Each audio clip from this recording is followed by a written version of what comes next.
Amigos de Voz Media, bienvenidos. El día de hoy conversamos sobre la situación de Venezuela con Pedro Uruchurtu, coordinador de Asuntos Internacionales del Comando con Venezuela y una de las personas que fue rescatada en la operación Guacamaya. Bienvenido, Pedro, a Voz Media. Gracias, querido Williams. Un gusto estar con ustedes y muy alegre de poder estar aquí finalmente. Pedro, creo que todo el mundo te ha preguntado cómo fue la operación Guacamaya y ya he explicado esto. De hecho, en Oslo ayer diste un discurso explicando cómo fue un poco toda esta situación, pero yo además te quiero preguntar en esta ocasión, ¿cómo fue el momento en el que caíste en cuenta que había sido una operación exitosa y que habían logrado escapar de las garras del régimen de Nicolás Maduro? Bueno, fue una sensación de liberación, por supuesto. Eh, Diría que agridulce, ¿no? Porque al final las condiciones, como todo se dio, la situación en la que, por supuesto, uno deja el país sin querer dejarlo, siempre es algo doloroso. Pero también hay una sensación, digamos, de saber que lo lograste, ¿no? De que ya estás a salvo, de que ya no estás bajo las garras del régimen y que además eh, triunfaste de alguna manera, ¿no? Les ganaste una. Y yo creo que eso es algo muy satisfactorio, eh, pero muy conscientes también, como te digo, de lo que quedaba atrás, ¿no? Y por eso nosotros siempre decimos que nadie se queda atrás, porque uno sabe todo lo que sigue pasando en Venezuela y todo lo que uno dejó allí, y por eso es el deber nuestro seguir, ¿no? Y más bien hacer todo para que no quede ni un solo secuestrado por el régimen. Pero sí, diría que en resumen es una sensación de liberación y de haberlo logrado a pesar del riesgo y sabiendo que habíamos tomado una decisión que era tremendamente riesgosa, pero que al final, si se trataba de arriesgar la vida, era preferible hacerlo bajo esa operación y que en lugar de arriesgarla en una embajada donde prácticamente estábamos condenados a muerte. Justamente hablando de la situación que vivían en esa embajada, una de las cosas que yo creo que ha sido más determinante en esta lucha por la libertad ha sido el ímpetu y la seguridad que ustedes han tenido, ¿no?, en continuar con la lucha por la libertad en Venezuela. ¿Cómo fue mantener, ¿no?, esa idea de seguir luchando por la libertad a pesar de pasar más de 400 días sin luz, sin agua, con las fuerzas de seguridad allí a la puerta amenazándolos cada día? ¿Cómo hiciste para no rendirte en toda esta situación? Mira, yo creo que el régimen desde el primer día se propuso quebrarnos y obviamente siempre, digamos, la primera manera de hacerlo, de intentar hacerlo es a través del espíritu, ¿no? De intentar quebrar tu mente, tu alma y yo siempre he dicho que más bien uno allí es donde es primeramente libre. Si tú sabes que eres libre de mente, de espíritu, no hay nada que te pueda arrebatar esa libertad, incluso si no tienes una libertad física, si estás privado de ello.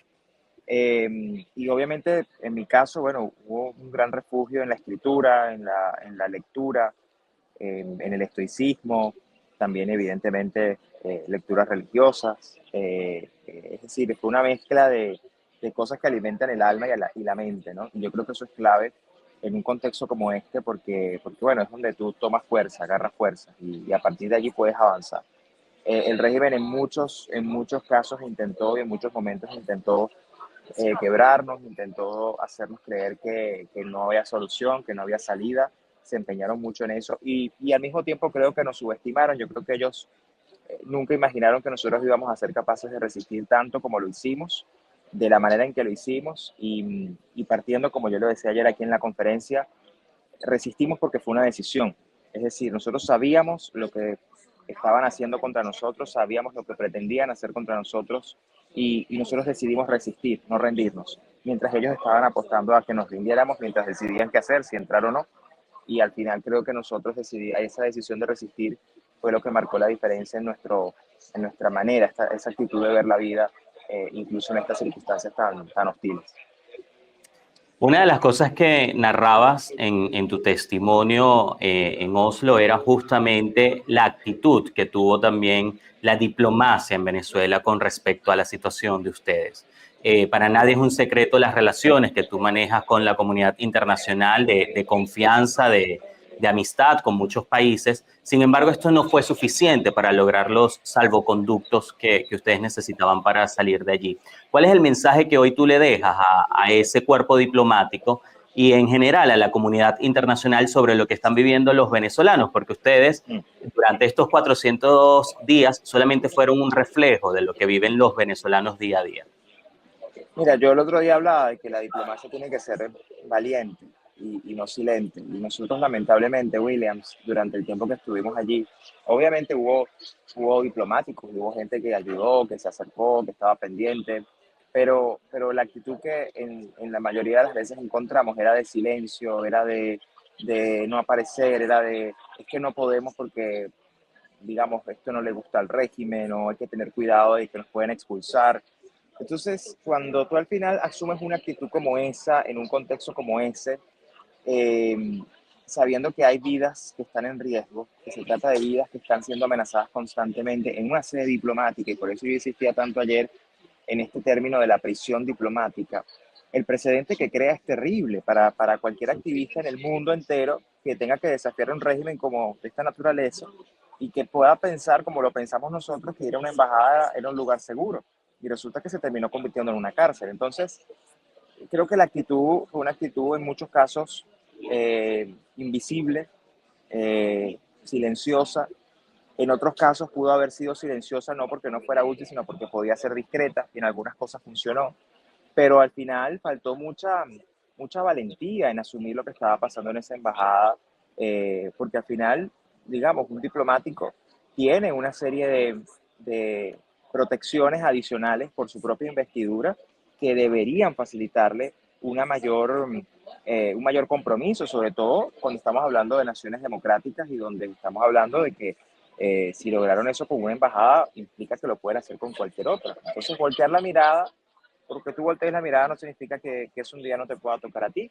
Y adicionalmente, creo que el otro precedente gravísimo que creó en nuestro caso es que, bueno, ya al hacer lo que nos hicieron a nosotros, estando en una embajada, cualquier otro opositor que en Venezuela quisiera buscar resguardo en una embajada, bueno, lo va a pensar dos veces porque sabe que una embajada se puede convertir en una cárcel. Y aquí yo quiero rescatar otro punto importante, Williams, y perdona que me extienda acá, pero no olvidemos que cuando aquí el régimen forzó el exilio de Edmundo González Urrutia, no olvidemos que asediaron la embajada en la que nosotros estábamos para presionarnos a nosotros y presionarlo a él de que se fuera, prácticamente con la amenaza de que si no se iba iban a entrar por nosotros y en una especie de mensaje de retaliación de lo que eran capaces de hacer contra una embajada.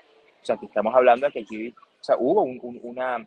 Eh, el uso de terceros países para presionar a otros países y para, digamos, doblegarlos. Entonces, la reflexión a la que uno llega es, bueno, hay que pensar entonces el rol de la diplomacia frente a estos contextos y el rol además de las normas internacionales, del derecho de asilo, por ejemplo, por una institución latinoamericana, de la Convención de Viena sobre Relaciones Diplomáticas. Es decir, y te pongo un ejemplo, a nosotros nos sobrevolaban drones cada cierto tiempo de 10.000 pies.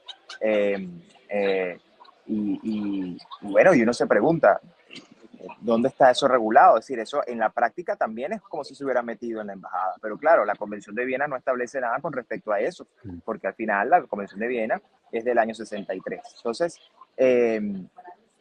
lo que te quiero decir con esto es que hay una serie de temas que creo que nuestra situación, por el precedente que crea y por lo grave de lo ocurrido, ameritan una revisión en profundidad del derecho internacional y del rol de la diplomacia, porque de lo contrario vamos a estar entonces convirtiendo embajadas en cárceles como nos pasó a nosotros para quien busque protección allí.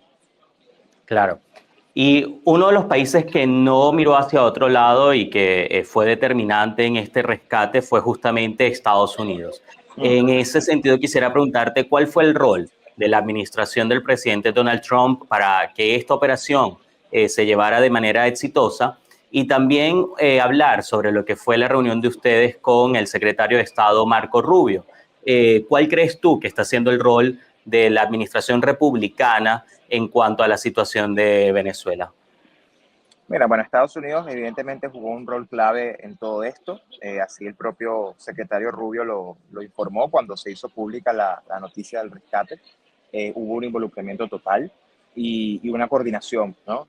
Entre muchos actores que lo hicieron posible. Y eso es muy importante porque al final demuestra un compromiso, ¿no? Y además demuestra esta administración, desde que asumió este tema de la embajada como algo muy serio y muy complejo, porque al final recordemos, y yo insistía mucho en esto, William, de la diplomacia de rehenes que aplica el régimen. El régimen aplica una política de rehenes, la aplica con los presos políticos dentro de Venezuela, que los usa como fichas de canje, pero también lo está haciendo con la diplomacia de rehenes, teniendo hoy más de 70 ciudadanos extranjeros secuestrados de más de 25 países, incluyendo estadounidenses. Entonces, Estados Unidos entiende perfectamente qué es lo que estamos enfrentando. Y en parte eso fue también un poco parte de lo que conversamos en nuestra reunión con el secretario Rubio, sobre, bueno, primero agradecerle, evidentemente, el compromiso y el liderazgo en todo esto, pero también, desde luego, intercambiar comentarios, puntos de vista sobre esta naturaleza del régimen, sobre qué más se puede hacer, sobre cómo más se le puede presionar, porque al final es un régimen criminal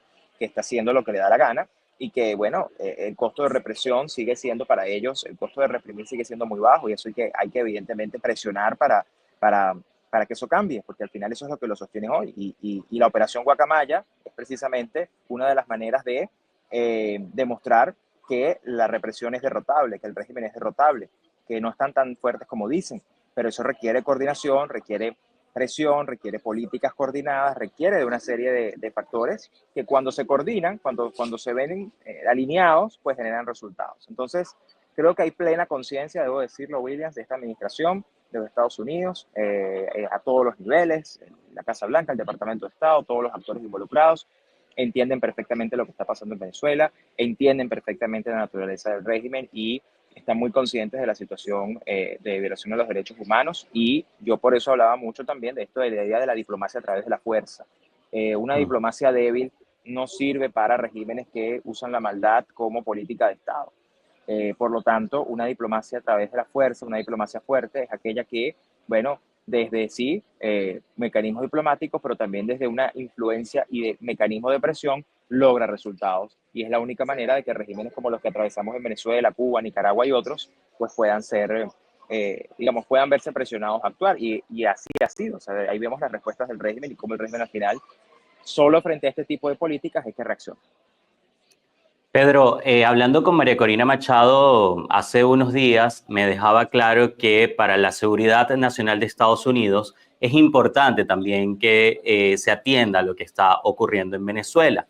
Pero fue enfática en una frase que hoy yo quisiera recordar en esta entrevista, y es que esta lucha también es para lograr unas Américas libres. En ese sentido, yo quisiera preguntarte si, como analista político, crees que es posible conquistar esa libertad en la región y cuál es el llamado que haces a Estados Unidos, pero también a países, a otros países democráticos, quizás europeos, para poder impulsar la libertad en Venezuela y en América Latina.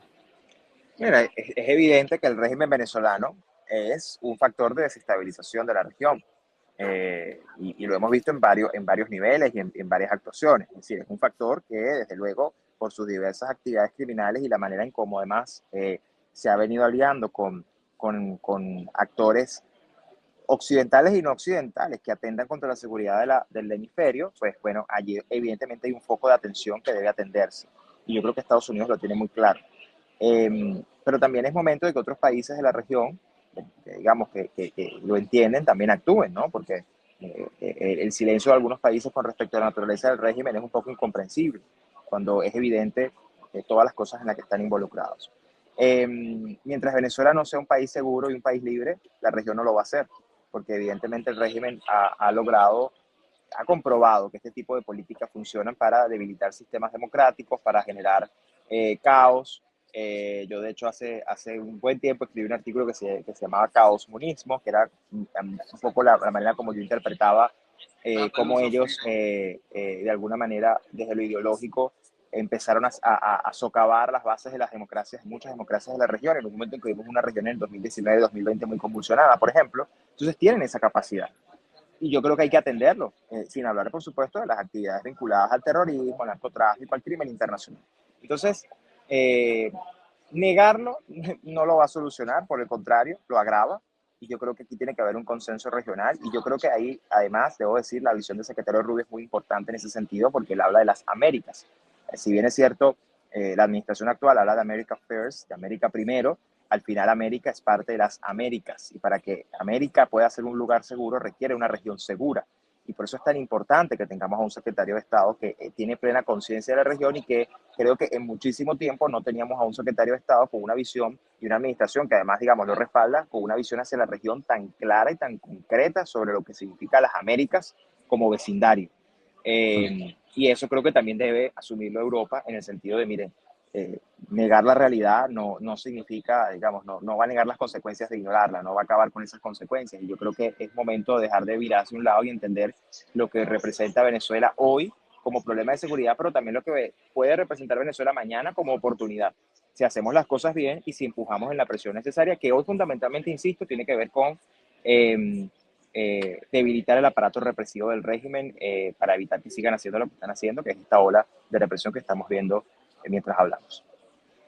Para ir cerrando, Pedro, mencionando el tema de justamente no alimentar ese aparato represivo, hay algunas acciones que la administración Trump ha tomado para justamente cortar el financiamiento del régimen venezolano.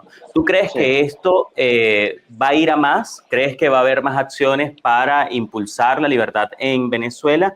Y también tú comentabas ayer que ustedes trabajaron estando allí y estando en esa embajada asediados, lograron ganar una elección en la que Edmundo González Urrutia consiguió más del 60% de los votos. ¿Van a seguir trabajando entonces por conquistar la libertad en Venezuela y cuál va a ser la voz que vas a llevar por el mundo para impulsar esa libertad? Contestando lo primero, Williams, yo creo que siempre hay más por hacer. Y yo creo que aquí hay todo un esquema de rendición de cuentas ante la justicia, y de esquemas de, digamos, de hacer prevalecer la seguridad, etcétera. Hay muchas acciones. Esto de la licencia es apenas una de las tantas cosas, en el sentido de lo que significa cortar, tú lo decías, el chorro, el financiamiento, que solo se beneficia a la cúpula y en particular la que reprime, y eso tiene que acabarse. Eh, Porque al final hoy está siendo gente torturada en Venezuela y está siendo gente apresada en Venezuela, mientras utilizan fondos obtenidos por este tipo de cosas o este tipo de políticas que en el pasado permitieron al régimen beneficiarse. Y por eso es lo que hay que revisar, y hay que ir, digamos, paulatinamente sí, progresivamente en algunos casos y tan pronto como se pueda en otros, ir cerrando ese chorro que le permite al régimen reprimir. Con relación a nuestro trabajo, Williams, en efecto, nosotros ganamos una elección desde una embajada. Ese fue nuestro mayor crimen. Esa es la razón por la que nos asediaron y la que nos querían muertos.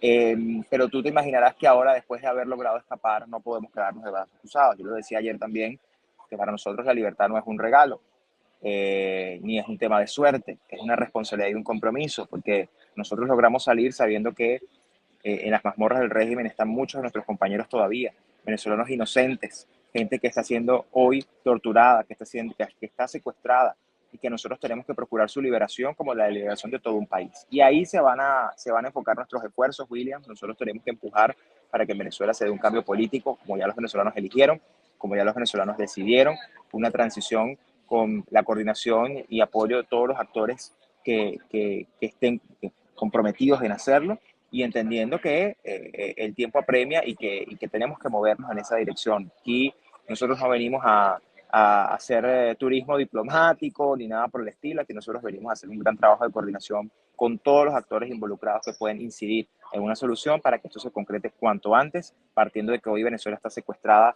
por una minoría que es un régimen criminal, y nosotros no podemos quedarnos de brazos cruzados. Evidentemente, bueno, para una persona que atraviesa lo que nosotros atravesamos en otro contexto, de repente pensar que todo está acabado, que hay que bajar los brazos y no seguir, es aceptable, pero no es para nosotros. Nosotros, esto que logramos, además frente al régimen, frente a sus ojos, y haber logrado salir y haberles propinado esta derrota, nos compromete aún más para que esa derrota sea la definitiva. Y nosotros vamos a seguir, Williams, hasta el final. No es solo un lema, es un mantra y es un compromiso. Y ahí nos van a seguir encontrando hasta el final. Por último, Pedro, quería preguntarte por lo que tú narrabas anteriormente.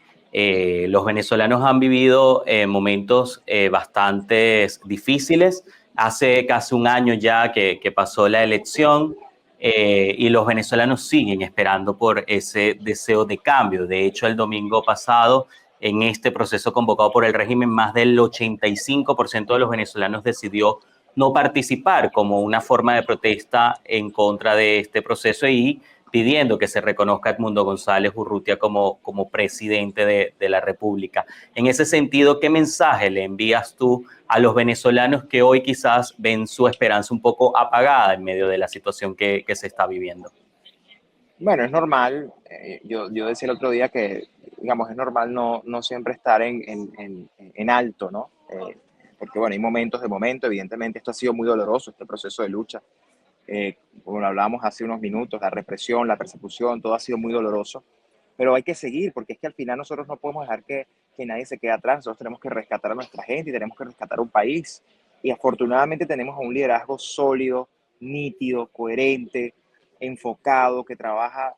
Si el día tuviera 48 horas, trabajara 48 horas. Tiene 24, trabaja probablemente 22, que no para, que está además, que tiene que estar resguardado en clandestinidad, pero que desde allí está liderando, comandando, coordinando. Es decir, hoy los venezolanos tienen la inmensa fortuna de contar con María Corina Machado como su líder, de contar con un presidente electo que tiene la legitimidad de origen que los venezolanos le dieron y un mandato.